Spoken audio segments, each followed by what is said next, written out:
Bismillahirrahmanirrahim. Assalamualaikum warahmatullahi wabarakatuh. Alhamdulillah wa kafa wa salatu wassalamu ala Mustafa Sayyidina Muhammad sallallahu alaihi wasallam wa ala alihi wa sahbihi ajma'in, amma ba'd. Qala Allah ta'ala fi kitabil azim. Bismillahirrahmanirrahim. Wa khususil qasas. Wa qala aydan fi kitabil azim fi riwayatin ukhra linuthabbit qulubukum. Wa qala Rasulullah sallallahu alaihi wasallam ta'allamu min ansabikum ma tasiluna bihi arhamakum. Al-hadits asy-syarif min Nabi al-Ashraf.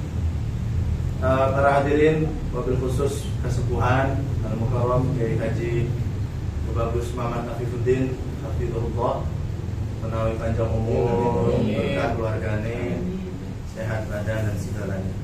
Allah muliakan kesepuhan Kang Haji Adan Musadad dan istri dan Haji Memah, dan juga halo salam Kang Abdul Salam, dan niki senajan tua ge alo niki pangkat ya ponakan Kang Fatin Mansur, dan istrinya kan ke saya paman mama. Jadi cilik-cilik itu. Dan ini juga ada santri al-fakir, yaitu Habib Akhyar Al-Kubro. Beliau adalah putra daripada ulama Kelantan, yaitu Abuya Abu Aswad Al-Kubro, penasihat Sultan Kelantan. Dan beliau ini nanti bersambung nasabnya kepada Sayyid Nurullah. Sayyid Nurullah siapa? Yaitu kakaknya daripada Syarif Hidayatullah Sunan Gunung Jati. Jadi ini adalah dilihat dari uanya Maulana Hasanuddin, alias saudara tua kita semua. Ini membuktikan Nusantara ini satu bersaudara. Baik, kita sebelum ke silsilah, ke sejarah singkat dulu Cibeber ya. Sejarah singkat Cibeber ini luar biasa. Kenapa? Karena kampung ini dibuka oleh seorang pangeran yang alim dan seorang waliullah, bernama Pangeran Tubagus Hasanuddin, atau orang Cibeber memanggilnya Buyut Hasan. Makamnya ada di Astana Cibeber. Bentuk mesam makamnya, mesam itu apa? Nisan ya, kalau Wong Banten menyebutnya mesam ya, udah mesam udah. Mesamnya itu, nisannya adalah ciri khas sultan, pangeran anak sultan, ciri khas pangeran daripada raja-raja Banten. Nah, sebagaimana kita tahu bahwa Banten ini sebagai kelebihan dan keistimewaannya, pemimpinnya itu adalah seorang wali, seorang ulama, dan juga seorang zuriat Nabi Muhammad SAW. Didirikan kesultanan ini pada tahun 1524 oleh Sultan Maulana Hasanuddin, hingga wafatnya tahun 1570. Kemudian dilanjut oleh putranya yaitu Sultan Maulana Yusuf 1570 hingga 1580. Kemudian digantikan oleh putranya yaitu Sultan Maulana Muhammad yang syahid di Palembang ketika memimpin salat maghrib. Saat perang perjanjian, kalau sedang ibadah tidak boleh saling serang. Sultan Muhammad, Maulana Muhammad, anak muda umur 27 tahun, memimpin perang. Ketika salat di meriam dadanya, sehingga syahid dalam memimpin perang. Maka disebut Pangeran Ratu Ing Seba Ing Palembang. Ratu Seda Ing Palembang disebut. Yaitu pangeran yang wafat atau sultan yang wafat di Palembang. Kemudian dilanjutkan mempunyai putra itu Sultan Abdul Mafakhir Mahmud Abdul Qadir. Nah, ini adalah sultan yang paling lama berkuasa di Banten, dan juga raja Banten pertama yang diangkat sultan oleh Syarif Zaid Syarif Mekah, keturunan daripada Sayyidina Hasan, cucu Rasulullah SAW. Dan diberikan tiga: satu Quran, yang kedua bendera Nabi Ibrahim, dan yang ketiga adalah manuskrip naskah tasawuf. Dan diberikan mandat bahwa Sultan Banten adalah menjadi sultan raja pertama di Jawa yang bergelar sultan secara resmi, dan diperbolehkan untuk melantik sultan-sultan di Jawa. Jadi wakil resmi daripada Syarif Mekah yang pertama adalah Sultan Abdul Mafakhir Mahmud Abdul Qadir, sultan keempat Banten atau Sultan Kenari. Ini sejarah. Kemudian beliau mempunyai putra bernama Sultan Abdul Ma'ali Ahmad. Sultan Abdul Ma'ali Ahmad mempunyai putra yaitu Sultan Abdul Fattah, atau kita kenal sebagai Sultan Ageng Tirtayasa. Sultan Ageng Tirtayasa mempunyai putra yaitu Maulana Syekh Mansuruddin Sikaduan, yang nanti kita akan jelaskan silsilahnya. Dan Maulana Mansur Cikadun mempunyai kakak bernama Sultan Abu Nasr Abdul Qahar, atau Sultan Haji. Abu Nasr Abdul Qahar mempunyai anak bernama Sultan Abdul Mahasin Zainal Abidin. Sultan Abdul Mahasin Zainal Abidin mempunyai putra bernama Sultan Muhammad Syifa Zainal Arifin. Sultan Zainal Arifin mempunyai putra bernama Pangeran Tubagus Hasanuddin. Inilah pangeran yang diutus oleh ayahnya seorang raja untuk berdakwah membedah kampung di Cibeber ini. Di sini asal mula semua sejarah dan keturunan daripada Cibeber. Tahun berapa itu terjadi? Sekitar tahun 1700-an Masehi. Sekarang 2023. Berarti sudah 323 tahun. Dan saat itu Pangeran Tubagus Hasanuddin mendirikan lembaga pendidikan yang disebut pesantren. Pesantren itu dari kata santri, santrian, kesantrian. Santri dari bahasa Sanskerta, dari kata sastri. Sastri artinya orang yang berbudi pekerti, orang mulia yang berakhlakul karimah. Sastri berubah konotasi menjadi santri, tempatnya namanya pesantren. Maka bisa dikatakan bahwa Cibeber adalah pesantren tertua di Banten yang masih eksis dan aktif mendidik anak-anak Islam. Berumur 323 tahun. Kita bisa bandingkan dengan Al-Khairiyah atau Matlaul Anwar atau Caringin atau Banten Lama sekalipun, ya. Itu rata-rata masih berusia 100 tahun, 115 tahun. Tapi Cibeber bukan dimulai dari Kiai Haji Abdul Latif, tapi jauh sebelum itu, yaitu leluhur beliau 9 generasi, yaitu Pangeran Tubagus Hasanuddin. Pangeran Tubagus Hasanuddin mempunyai anak, seorang alim Rabbani, yaitu Kiai Haji Tubagus Sawo. Ya. Kiai Haji Tubagus Sawo mempunyai putra bernama Kiai Haji Tubagus Ahmad Marta. Kiai Haji Tubagus Ahmad Marta mempunyai putra bernama Kiai Haji Tubagus Tulu. Kiai Haji Tubagus Tulu mempunyai putra bernama Kiai Haji Tubagus Abdul Wahid. Kiai Haji Tubagus Abdul Wahid mempunyai putra yaitu Mas Burhan. Kenapa di zaman Burhan ini berubah jadi Mas? Karena dua hal. Pertama, tekanan politik dari Belanda, bahwa setiap zuriat Kesultanan Banten itu pasti memusuhi Belanda dan ditekan, dikejar, dibunuh. Maka dia menutupi gelarnya sebagai strategi politik perjuangan. Dan yang kedua adalah faktor ketawaduan, yaitu mereka merasa sungkan membawa gelar Tubagus, yang mana itu bersambung nasab kepada Maulana Hasanuddin dan terusnya kepada Rasulullah Muhammad SAW. Maka dengan dua hal inilah Cibeber pada umumnya, walaupun mereka dzurriyyah dan mempunyai silsilah, tidak menggunakan gelar Tubagusnya.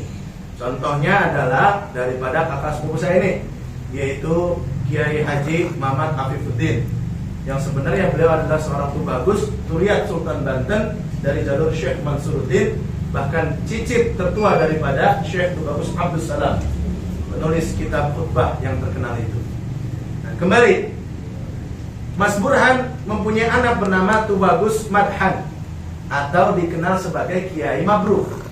Mabruk itu dari kata barokah, diisim fa'ilkan. Mabruk artinya orang yang penuh berkah, karena terkenal keramatnya. Kiai dulu kan keramat, doanya dijabah, hatinya bersih, kalamnya penuh mutiara dan manfaat, ya, tidak seperti sekarang. Kemudian Kiai Haji Madhan mempunyai putra yaitu Tubagus Mas Afifuddin. Nah, di Afifuddin inilah nanti bercabang, berketurunan. Anak pertama Mas Afifuddin adalah Ratu Nadhirah.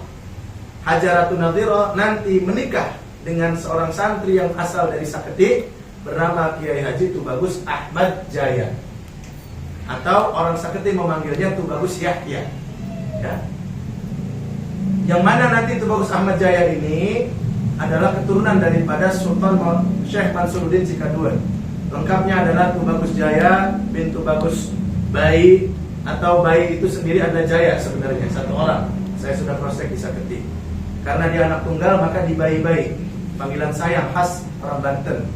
Kita kenal ada Bayi Mahdi, anak Soleh, ada Bayi macam-macam. Kemudian bin Tubagus Lana. Lana ini juga satu orang dengan Ludana, dari kata laduni, yaitu orang yang keramat. Hanya konsonan masyarakat, lidahnya berubah menjadi Ludana. Seperti pintu seketeng, orang Banten sebut. Asalnya dari kata pintu sekaten. Sekaten asalnya dari kata syahadaten. Gapura, gerbang, asalnya dari gofuro, ampunan. Ya.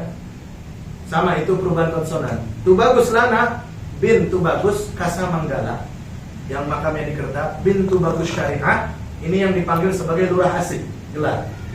Bin Tubagus Isa bin Tubagus Abdurrahman bin Syekh Mansur Cikaduan bin Sultan Abdul Fatah atau Ageng Tirta yang Besar.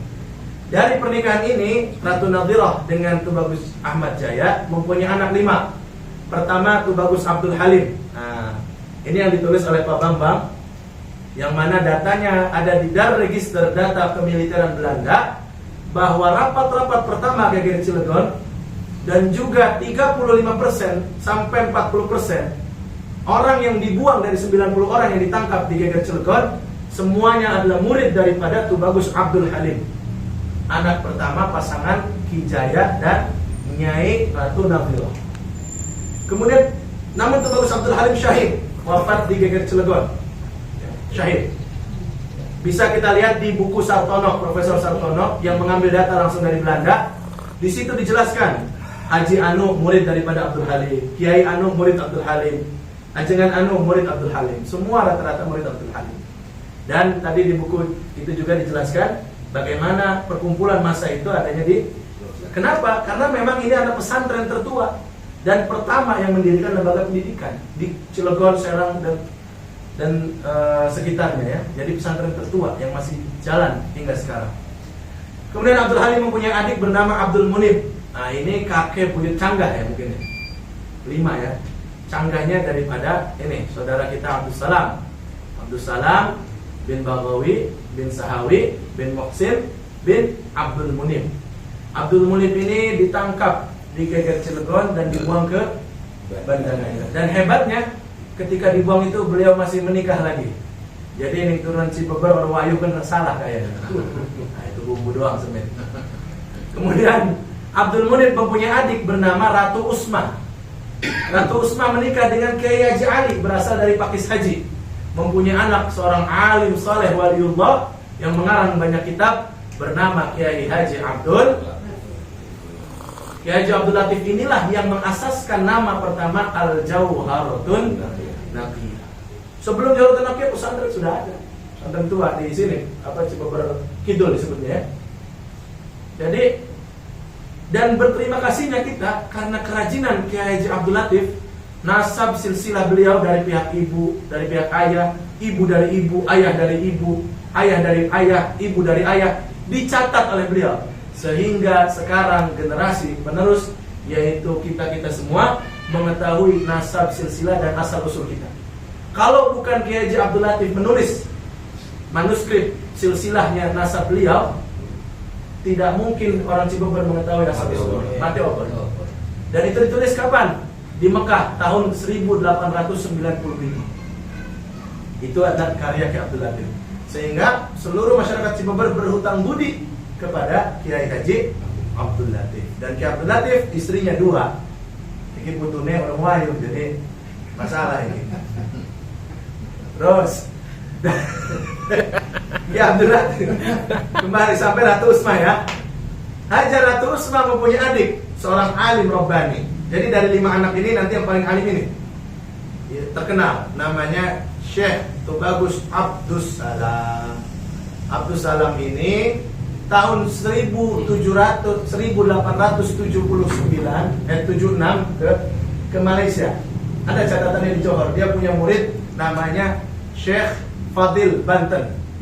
Ketik di Google Syekh Fadil Banten Johor Malaysia. Itu menjadi mufti Sultan Johor Malaysia. Itulah murid daripada Kiai Abdul Salam. Kiai Abdul Salam ke Malaysia, Masya Allah. Ya kenapa saya sering ke Malaysia sekarang ya safari dakwah? Karena manca kaki. Ada atar leluhur rupanya daripada Kiai Abdul Salam.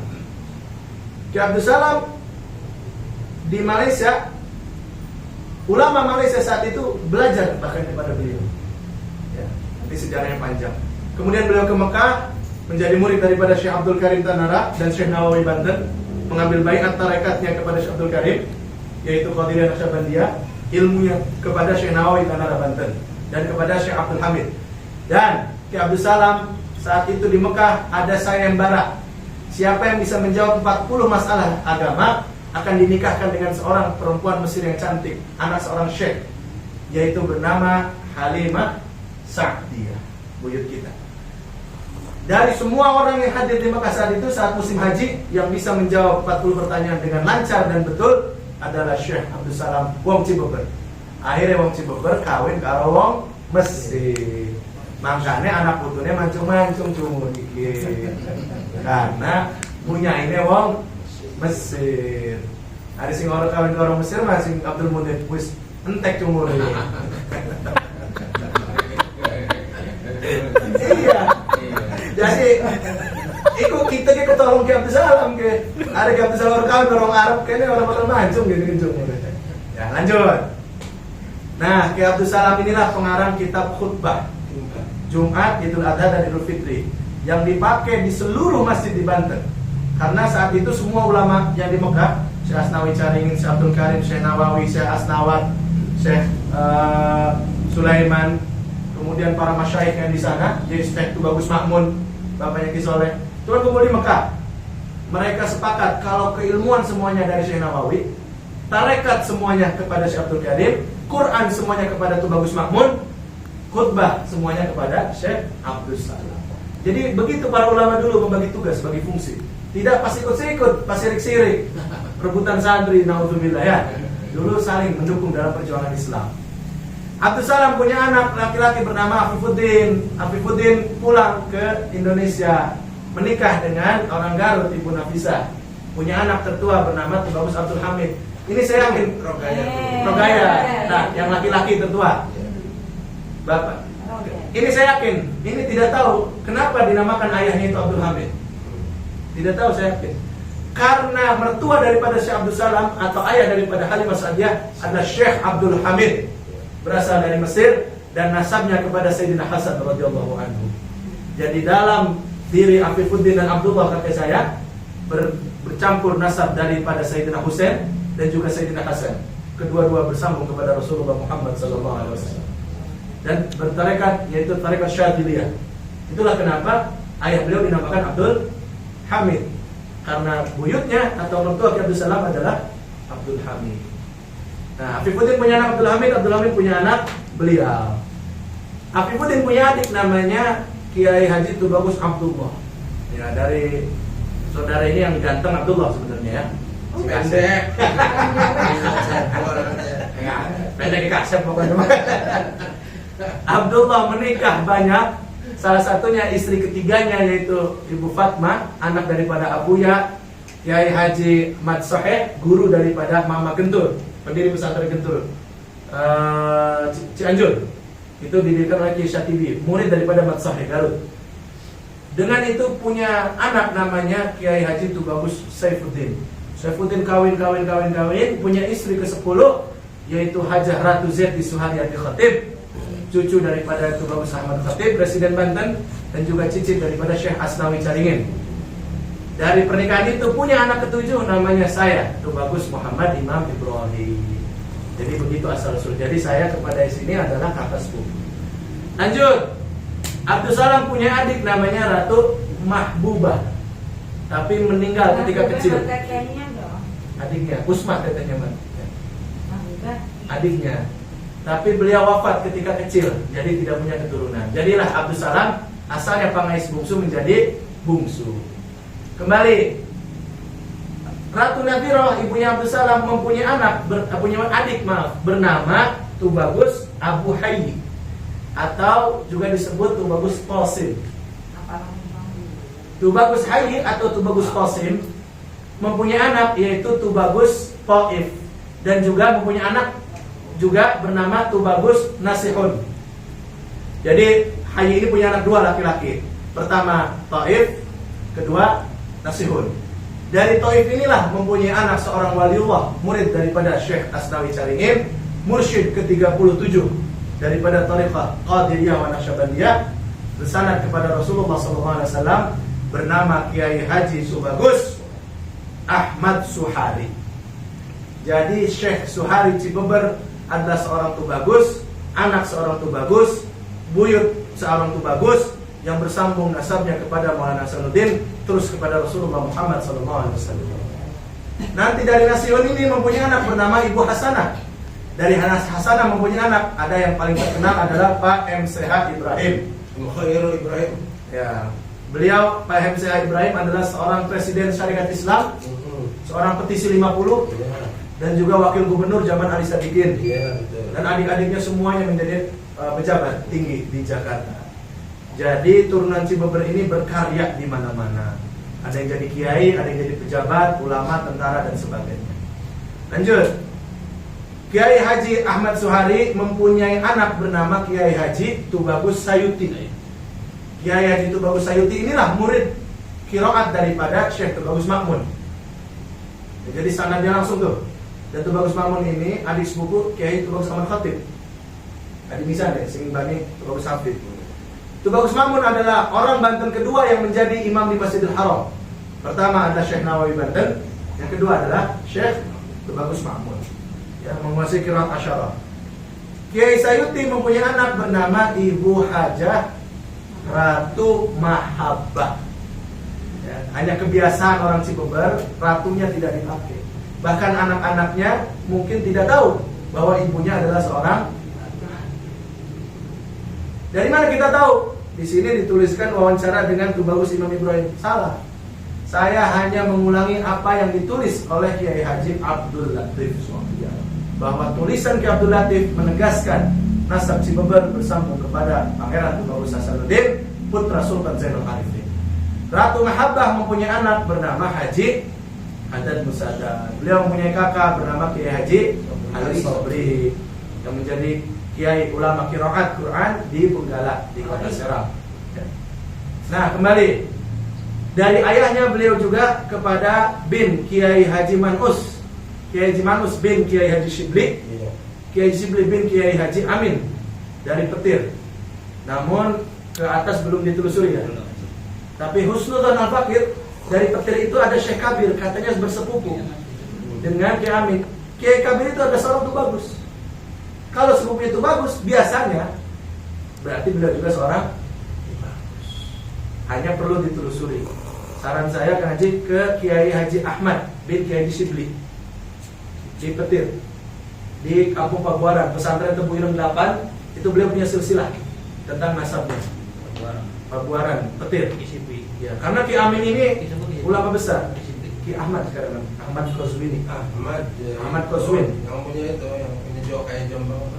Tebu Ireng, pesantren Tebu Ireng. Itu anak daripada Ki Shibli. Ki Shibli itu adalah ponakan daripada Ki Kabir. Ki Kabir kan sepupunya Ki Amin. Karena Ki Amin ini seorang ulama besar. Karena di Banten rata-rata yang menjadi ulama, menjadi waliullah, menjadi tuan di daerahnya, pemimpin itu semuanya adalah Tubagus. Kecuali tuan tanah. Dan karena kiai rata-rata rabi dewa, wah pengelam masih siji. Nah, itulah sekilas tentang silsilah Cibeber. Sekarang kita buktikan, apakah betul Sultan Banten itu adalah zuriat daripada Rasulullah Muhammad Sallallahu Alaihi Wasallam. Kita buka. Pertama dari naskah tua, yaitu naskah Negara Kertabumi, naskah di Cirebon. Kedua dari naskah Pakem Banten. Ketiga dari naskah Kitab Syamsul Dhahirah, karya dari Mufti Tarim Yaman Hadramaut, bernama Syekh Abdurrahman bin Masyhur dari kalangan habaib. Buka di Kitab Syamsul Dhahirah halaman 531 dan di halaman 567. Di halaman 531 jelas nasab Maulana Hasanuddin Banten bin Sultan Syarif Hidayatullah atau Sunan Gunung Jati Wali Songo bin Sayyid Abdullah Umdatuddin. Sebagai informasi, Abdullah ini makamnya di Campak di Kamboja. Bin Sayyid Ali Nurul Alam. Ali Nurul Alam ini makamnya di Fatani, Thailand. Insya Allah tanggal 4 saya akan ke Malaysia dan ke Fatani Zarah. Sayyid Ali Nurul Alam bin Sayyid Hussein Jumadil Kubro atau Jamaluddin Akbar, makamnya di Wajo di Sulawesi. Semua wali songo dan pendakwah yang mengislamkan Nusantara ini, bukan Nusantara Indonesia sekarang, tapi Asia Tenggara dulu, Malaysia, Brunei, Vietnam, Kamboja, Filipina, mana lagi? Thailand. Semua itu diislamkan dari zuriat ini, Jamaluddin Akbar, Jumadil Kubro. Jumadil Kubro punya anak pertama Ibrahim Asmarokondi. Ibrahim Asmarokondi punya anak yaitu Sunan Ampel. Ibrahim Asmarokondi sendiri adalah Sunan Tuban. Ibrahim punya adik Ali Nurul Alam, kakeknya Syarif Hidayatullah. Syarif Hidayatullah punya kakak bernama Said Nurullah, mendirikan Kesultanan Kelantan. Ini leluhurnya ini nasabnya. Kemudian Ali mempunyai adik bernama Maulana Ishaq. Maulana Ishaq punya anak bernama Sunan Giri atau Raden Ainul Yakin. Jadi Wali Songo itu semuanya bersepupu, kemenakan, menantu, bersaudara. Nanti adik dari Syarif Hidayatullah ditikah oleh Sunan Kalijaga, yaitu Syarifah Khadijah. Nanti punya anak Sunan Muria. Nanti kawin lagi dengan besanan dengan Sunan Bonang. Sunan Giri menjadi menantu Sunan Ampel. Terus menjaga ikatan persaudaraan. Termasuklah contoh yang paling real di zaman sekarang orang tuanya beliau, yaitu Ibu Hajah Ratu Marhumah dan Bapak Kiai Haji Tubagus Abdul Hamid. Abdul Hamid bin Afifuddin bin Abdul Salam bin Jaya. Marhumah bin Abdul Latif binti Usmah binti Jaya. Jadi kakak beradik. Jadi misalnya suami adalah adik sepupu. Ibu terus Ustaz Mursi Sami. Zami Batin ya. Nah, itulah nikah. Bahasa Inggrisnya nikah dulur. Sama Al-Fakir juga ibunya Ratu, Bapak tuh bagus nyambung. Nah, kembali Syekh Jumadil Kubro atau Husain Jamaluddin Akbar bin, ini ada dua versi nanti ya. Versi pertama dulu nih yang banyak nih. Pertama Jumadil Kubro bin Said Ahmad Shah Jalal. Ahmad Shah Jalal bin Said Abdullah bin Said Abdul Malik Abdul Khan. Abdul Malik inilah yang hijrah dari Hadramaut Yaman ke India. Nikah dengan putri raja digelari Abdul Khan. Abdul bahasa Urdu artinya syarif karena zuriat Nabi. Khan Azim. Khan dari keturunan raja. Ya, keturunan raja India itu kan Khan tuh. Bukan Haji Rasid Khan ya. Sama, karena dia keturunan pada benar. Singkatan. Oke, Abdul Khan Abdul Malik bin Alawi Amul Faqih. Alawi ini mempunyai adik bernama Ali. Ali mempunyai anak bernama Muhammad Faqih Al-Muqaddam. Dari Muhammad inilah menurunkan semua habaib. Syihab, Al-Idrus, As-Segaf, apalagi Al-Alanbiyah, Habib Lutfi bin Yahya dan sebagainya. Semua dari sini. Alawi Amul Faqih bin Muhammad Sahib Mirbab bin Sayyid Alawi Ali Khalid Qasam bin Sayyid Alawi Al-Thani bin Sayyid Muhammad Sahibus Sawmiyah bin Sayyid Alawi Al-Awwal bin Sayyid Ubaidillah atau Abdullah. Ubaidillah inilah yang sekarang sedang diributkan oleh Kiai Haji Imaduddin Utsman, yang sedang didebatkan. Padahal banyak kitab nasab juga yang mencatat. Kalau ada sebagian kitab nasab yang tidak mencatat, bukan berarti tidak ada. Harusnya kan lebih begitu cara berpikirnya. Dan lebih baik salah dalam husnudzon daripada salah dalam menafikan. Lebih baik salah dalam mengitsbat daripada salah dalam menafikan. Atau kalau tidak tahu, lebih baik tawakuf. Allah berfirman, "Wala taqfu ma laisa laka bihi ilm." Ya, dan seterusnya. Ubaidillah atau Abdullah inilah bin Sayyid Ahmad Al-Muhajir. Sayyid Ahmad bin Sayyid Isa Ar-Rumi, disebut Ar-Rumi karena ibunya orang Romawi, matanya biru. Sayyid Ar-Rumi, Isa Ar-Rumi bin Sayyid Muhammad bin Naqib. Muhammad disebut An-Naqib karena pencatat nasab. Naqobah, Naqib. Muhammad An-Naqib bin Sayyid Ali Al-Uraidi. Sayyid Ali ini adalah anak bungsu daripada Sayyid Ja'far Shadiq. Sayyid Ja'far Shadiq bin Sayyid Muhammad Al-Baqir. Sayyid Muhammad Al-Baqir bin Sayyid Ali Zainal Abidin bin Sayyidina Husain bin Sayyidina Ali wa Sayyidah Fatimah Zahra binti Rasulullah Muhammad bin Abdullah bin Abdul Muttalib bin Hashim bin Abdi Manaf bin Qusay bin Kilab bin Murrah bin Ka'ab bin Lu'ay bin Ghalib bin Fihir bin Malik bin Nadar bin Kinanah bin Khuzaimah bin Mudrikah bin Ilyas bin Mudar bin Nizar bin Ma'ad bin Adnan. Dari Adnan ini nanti kepada Nabi Ismail bin Ibrahim alaihis. Dan Ibrahim itu bukan bin Azar, ini harus diluruskan. Ibrahim bin Taruh Azar itu adalah pamannya yang membuat berhala. Nasab Rasulullah itu suci dari orang-orang yang penyembah berhala. Tidak mungkin ada leluhur Rasulullah penyembah berhala. Mana dalilnya? Surat dalam Al-Quran, wa taqallubaka fis sajidin. Dan kami pindahkan kau Muhammad dari orang-orang yang bersujud. Jadi baik dari ibunya atau ayahnya Rasulullah tidak ada yang bernasab kepada penyembah berhala atau minal musyrikin. Suci nasab Rasulullah SAW. Jadi jelas. Yang kedua, sekarang ada penelitian dari tim Na'at. Nah ini versi Habaib, nasab Banten nih. Versi Habaib, versi Selat Kertabumi, dan versi Selat Takem Banten. Ya, yang ditulis di zaman Catrik. Dulu di zaman Sultan Abdul Mafakhir dibuat lembaga pencatatan administrasi namanya Catrik. Bahasa Sanskerta artinya administrasi sipil. Berubah lidah Indonesia, sekretaris desa sekarang disebut Carik. T-nya hilang. Seperti santri menjadi sastri menjadi santri. Catrik menjadi Carik. Maka orang yang menulis di desa itu disebut Carik sampai sekarang. Itu bahasa Sanskerta. Nah, di dalam Carik itulah, catatan Catrik itulah nasab Banten yang tadi saya baca dan tulis. Kemudian yang kedua, ada versi kedua. Versi kedua yang ini adalah penelitian daripada Naqobah Ansab Aulia Tis'ah yang didirikan di makam Syekh Nakholil Bangkalan. Ini adalah kekumpulan para zuriat Wali Songo yang menelusuri nasab Wali Songo. Ada perbedaan di ayah daripada Husain Jamaluddin Akbar. Namun jangan khawatir, keduanya bersambung kepada Rasulullah, bertemu di Ja'far Shadiq. Jadi kita mau ngambil versi yang Habaib, sambung ke Rasulullah. Mau mengambil versi yang daripada Na'at, sambung juga ke Rasulullah SAW. Dan ini katanya diiktiraf oleh beberapa nakobah internasional, baik dari Irak, India dan sebagainya. Saya bacakan. Maulana Sunan Gunung Jati Syarif Hidayatullah bin Syarif Abdullah Umdatuddin bin Sayyid Makhdum Ali Nurul Alam bin Syekh Jumadil Kubra atau Jamaluddin Akbar bin Syekh Syarif Mahmud Nasiruddin bin Syekh Syarif Jalaluddin Hussein bin Said Ahmad Kabir bin Said Hussein Jalaluddin Al-Bukhari bin Syekh Al-Hussein Ali. Dan ini kenapa bisa ke Bukhara nyambung? Bisa jadi karena ayah daripada Sunan Ampel adalah Ibrahim Asmarokondi.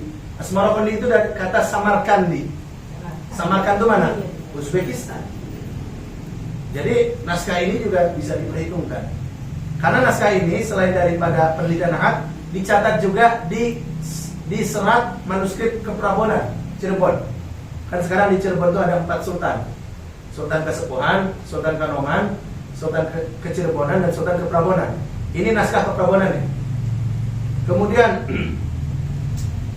bin Sayyid Al-Husain Ali bin Sayyid Ja'far bin Sayyid Muhammad bin Sayyid Mahmud bin Sayyid Ahmad bin Sayyid Abdullah At-Taqi bin Sayyid Ali Asghar bin Sayyid Ja'far Daqi bin Sayyid Ali Al-Hadi Al-Naqi bin Sayyid Muhammad Al-Jawad At-Taqi bin Sayyid Ali Al-Ridha bin Sayyid Musa Al-Kadhim bin Sayyid Ja'far Shadiq bin Sayyid Muhammad Al-Baqir bin Sayyid Ali Zainal Abidin bin Sayyidina Husain cucu Rasulullah SAW.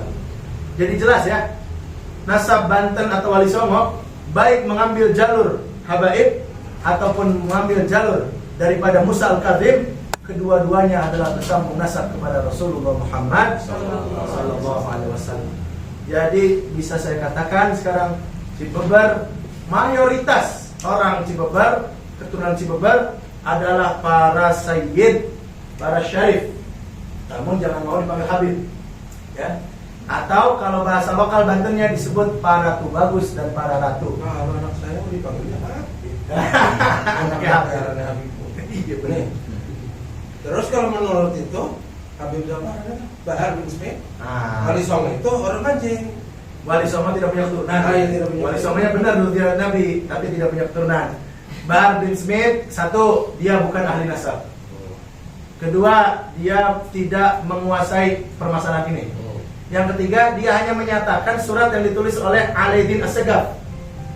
Alaeddin Assegaf mengatakan bahwa Wali Songo tidak mempunyai durian.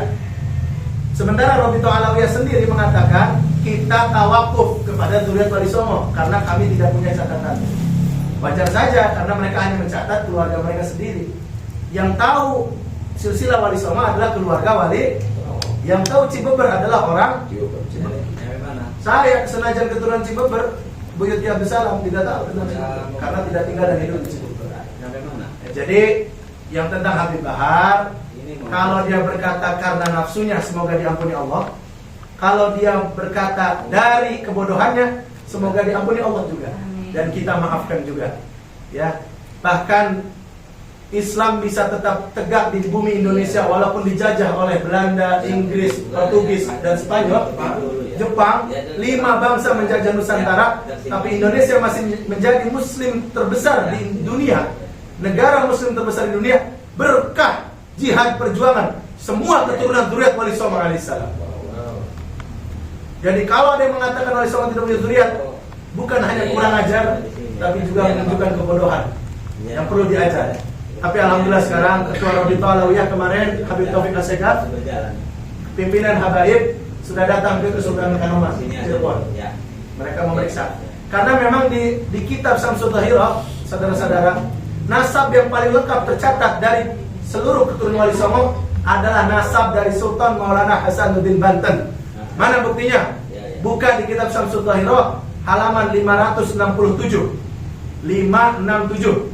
Di situ dijelaskan nasab Sultan Hasanuddin sampai Sultan Banten ke-16, yaitu Sultan Muhammad Sofiuddin bin Sultan Muhyiddin Zainul Salihin bin Sultan Zainul Ashikin bin Sultan Zainul Arifin. Ya, tadi Zainul Arifin bapaknya tuh Bagus Hasan. Ya, gitu. Jadi tercatat siapa yang menulisnya, yaitu seorang Syarif Aib atau Habib Aib Ismail Ba'abud. Aib Ismail adalah ahli nasab. Marganya Ba'abud berarti marga Habaib. Tapi di Banten para Aib Syarif ini dipanggil Aib. Yang namanya Ba'daud segala itu orang Yaman. Yaman betul. Nasabnya ke Habaib itu sama kayak Asegaf, Ali terus. Aib Ismail Ba'abud ini kenapa dia menuliskan? Karena ibunya seorang ratu, Syarifah dari Banten. Ayahnya Habib, ibunya Syarifah, ratu. Jadi dia mencatat nasab itu. Atas perintah siapa? Aib Ismail Ba'abud menuliskan itu atas perintah Residen Banten pertama, Kiai Haji Tubagus Ahmad Khatib. Bukan Kiai Haji Mansur, Kiai Haji Gulitula. Tubagus Ahmad Khatib. Ya. Dan dimasukkan dalam kitab Samsul Tahirah, ditandatangani oleh Bupati Serang, Gubernur Banten, Residen dan sebagainya. Jadi jelas nasab Banten di kitab Samsul Tahirah dari seluruh zuriat Wali Songo yang paling terjaga dan tercatat. Alhamdulillah. Kenapa bisa begitu? Kelebihannya Banten adalah Wali Songonya menjadi sultan. Kalau di luar hanya menjadi sunan, ulama saja. Sunan Ampel, Sunan Kudus, Sunan Derajat, ya. Iya. Sunan Giri, walaupun Sunan Giri katanya ada kedatonannya, tapi kerajaan kecil. Tapi Banten menjadi kerajaan superpower, kerajaan besar, dan sultannya ada seorang Sayyid Duriyat Rasulullah, seorang ulama dan juga seorang wali. Makanya jangan main-main, jadi turunan Banten itu berat. Makanya wasiat Ki Abdul Latif mah kepada anak keturunannya jangan pakai gelar itu bagus, gitu. Karena berat. Sama wasiat ayah saya juga begitu. Umumnya semua keluarga besar Cibeber begitu. Tapi kita harus mengetahui silsilah kita.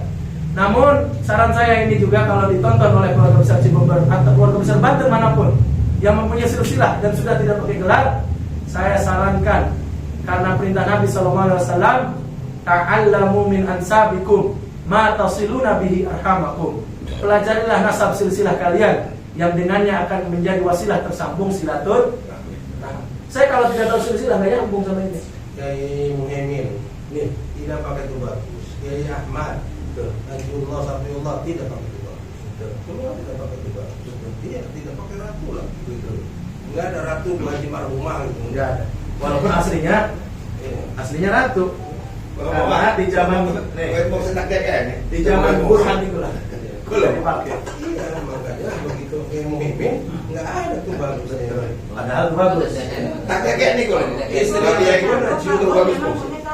Tapi kayak Sampai Ridwan Banten. Padahal kembali nih dulur-dulur yang punya silsilah, tolong digunakan kembali gelarnya. Kenapa? Satu, sekarang sudah damai, tidak ada lagi Belanda, Jepang, Inggris, Spanyol. Yang kedua, bukan untuk menyombongkan, untuk ciri kepada anak keturunan kita agar tidak parem obor. Yang ketiga, sebagai bentuk syukur. Berarti kita mengakui leluhur kita. Kalau leluhur kita pakai gelar, kok kitanya tidak pakai gelar? Padahal bukan zaman perang. Seolah-olah kita tidak mensyukuri amanah dan pemberian daripada leluhur.